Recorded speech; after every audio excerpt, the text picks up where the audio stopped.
Thank you for downloading this in-ear entertainment podcast. You're listening to Shakespeare's Sonnets.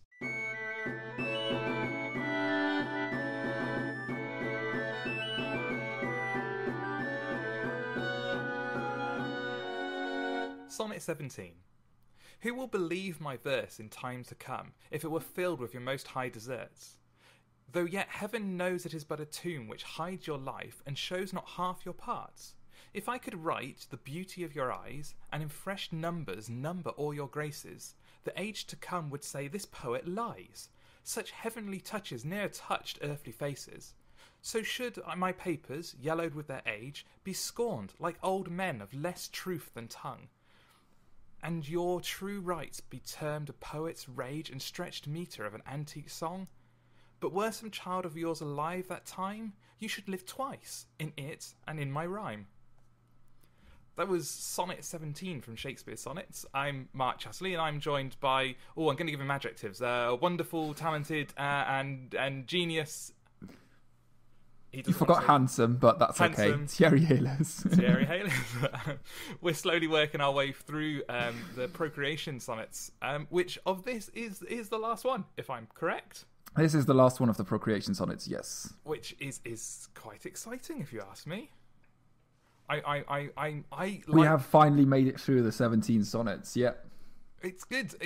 We've got there. And this one, I really like this one. I was saying to Thierry before, I really like this one. It seems to be Shakespeare going, yeah, no one's going to believe me that this kid's that beautiful. It's just not going to happen. So you need to shag so that I can prove to people in the future that you are this beautiful. And I really quite like that sentiment. It's like he's suddenly become unsure of himself. Well, maybe not unsure, but he, as he says, your true rights be termed a poet's rage. So people will just go, it's a poet. He just came up with stuff. He treated this person as being ridiculously beautiful, and it isn't true. And unless there is actually a proof that he was this beautiful, no one would ever believe Shakespeare, because they are just words on yellowed paper. Yeah, and I love that. The idea that... because he's obviously a poet and he's a writer. He wasn't a science fiction writer, but the idea that we'd still be looking at this on paper is such a lovely concept to me. But I mean, even did we? Well, I would guess H.G. Wells is like the father of science fiction, and that was still a couple of centuries away from Shakespeare. So yeah, and I suppose he's talking in this sonnet. The future he's talking about is literally 10, 15 years away, rather than we're now looking back on it. Yeah. More like 400 years. Yeah. Yeah. Thank you for filling that in. I need to find. I apologise to everyone listening to this. I'm terrible at dates. 1595 to 1597 they were written. Okay, I will remember that at some point. A bit more than 417, 420 years. Wow, that's amazing. Hear that, America? This was before you. That's not quite. It's a century after America got discovered. But before it became it became the United States. Yeah.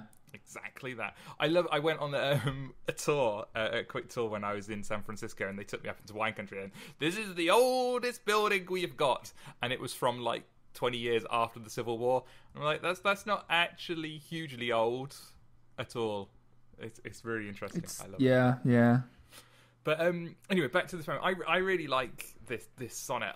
I think the metre of it and the expression you can put it. It's I suppose the first sonnet I've come across in the ones we've done so far, which I can, from my very modern perspective, easily see what is being said, and therefore easily put my own inflection on. I hope that came through when I read it at the beginning. I had a lot more passion in it because I knew what I was saying, which is always a good thing. There's a surprising lack of made up words made up by Shakespeare in this one. I mean, as far as I can tell, that's all words that we are still using today. Yeah, we probably wouldn't say a poet's rage for creativity and inspiration, but we understand what's meant. We understand the concept, yeah. And yeah, there's nothing in there that's really going to throw you off in terms of a weird word, and it seems to it goes so well. If I could write the beauty of your eyes, and in fresh numbers number all your graces, the age to come would say this poet lies. And it seems to follow a much more sensible meter. And I know it's the same meter that it's been, but it seems to resonate a lot more. It flows more easily than all the apostrophes and the at the end of the words, yeah. The stusts aren't there, yes. That's probably it. And I love that line, and in fresh numbers number all your graces. Just the idea that if I were to number all your graces, the current numbers we use aren't good enough. And I need new ones to show how truly brilliant you are. That, I think, has so much meaning thrown into it. And I love the putting two words next to each other that they're essentially the same. Numbers number your graces. It's such a lovely thing to do. You can see I'm quite confused by this one. I am wondering. I'm not sure if you have read ahead or if you know any of the other sonnets, but there's 116, Okay. which is sort of it's the "Let me not to the marriage of true minds admit impediments." Yeah. Which ends in the couplet, "If this be error and upon me proved, I never writ, nor no man ever loved," which is basically saying they are just words, but the words are proof enough that it is the truth that I'm telling. Which is slightly different from this one, because in this one he goes, we might actually need physical proof, because otherwise people will just go, he's a liar. Yes. Yeah. This one is admitting that his word isn't enough, and his 16 sonnets before this aren't enough to prove that this person needs to go out and have sex. So I know I keep putting it in those base terms, but that's essentially what it is about. Ooh, I have a squeaky chair. But I'm looking, because I always have the Wikipedia page open when we do this. It's not cheating, because if you look at the Wikipedia page and then you look at what I've been saying on the previous sonnets, you'll realise that my understanding is well below the Wikipedia page. But I always have it open because it's quite nice to just confirm that I'm not thinking of randomness. But in this one, there's absolutely no notes. There's no, you should make note when you're reading this. This actually means this. Absolutely none of that. It's just, this poem is this poem. It's, it's Ronseal. Yeah, there's not really that. It's basically what it says on the page. There's not much more that you can. There's no underlining meaning that you could get out of it. Read between the lines, which is interesting. Would you say that makes this a lazy sonnet? I mean, it's still a lot of work. Yeah, but in terms of just having the one layer of meaning. Exactly. There is no subtext. There's no extended metaphors or similes or allegories. And I mean, it's if we do consider this the end of the procreation sonnets, you could just it's just a conclusion. Yeah. You don't really introduce more complex ideas in the conclusion. You just you make your final point and you end it there. But there's very little referencing back in this. But I guess the past couple of sonnets we've been looking at have been doing that. They've been referencing back to previous ideas. So yeah, maybe this is just and this wraps it up. You're brilliant. I think you're brilliant. No one's really going to believe me. So shag, so then they will believe me in the future. Which you could consider quite egoistic and just saying, I will be called a liar if you don't have sex. Yeah, it's like the guilt trip. trip. Do it for me, yeah. The guilt trip sonnet. You don't want Uncle Wills to be called a liar, do you? Now go out and sire a son. It's one way of looking at it, I guess. I'm frantically scanning the sonnet in front of me at the moment, going, "Oh, what can I say? What can I say?" But there really is very little to say about this one, which is quite nice. It's quite a nice change, I guess.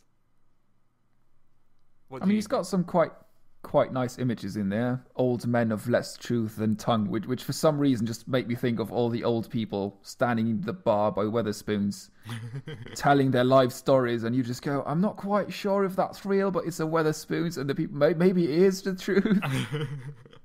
but the idea that the less truth than tongue just being a metaphor for speaking, I quite like. Less truth than tongue. They just talk and make crap up to make people impressed. Basically, yes. But and Poet's Rage is quite a nice, a very nice visual image. The Poet's Rage of just scribbling manically, just to get his ideas onto a page is lovely. I do quite like, because sometimes you just have that. You have an idea and you just, yeah, you can't write fast enough. It just has to be on paper or on, well, nowadays on a screen or... Yes. And that's something Shakespeare would never have had, the ability to cut and paste. And I feel sorry for that. Cut and paste are the best things in the world. I don't really have a lot to say. I know this is going to be a really short podcast, but I don't have a lot to say on this one. There isn't, I mean... It's pretty much what it says on the tin. Yeah, it's Ron or on the paper. Yeah, So should we move straight into your reading, and then we can jump on to the next one? Move on to 18. Yeah. So this was. I'm really hoping no one's stuck in traffic and listened to these on their way to work, and now they're now stuck in traffic going, "What? That's it? Ah!" Just enough time to look at the red light and drive on. So you may go. I shall pass over to you. Sonnet 17. Who will believe my verse in time to come, if it were filled with your most high deserts? Though yet heaven knows it is but as a tomb which hides your life and shows not half your parts. If I could write the beauty of your eyes, and in fresh numbers number all your graces, the age to come would say, this poet lies, such heavenly touches never touched earthly faces. So should my papers, yellowed with their age, be scorned like old men of less truth than tongue, and your true rights be termed a poet's rage and stretched metre of an antique song. But were some child of yours alive that time, you should live twice, in it and in my rhyme. That was sonnet number 17 from Shakespeare's Sonnets. I've been Mark Chatterley. I have been Thierry Heles. And we will see you again next time. Goodbye. Goodbye.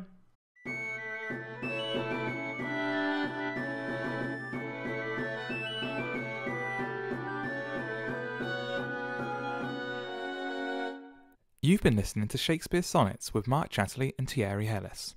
This has been an In-Ear Entertainment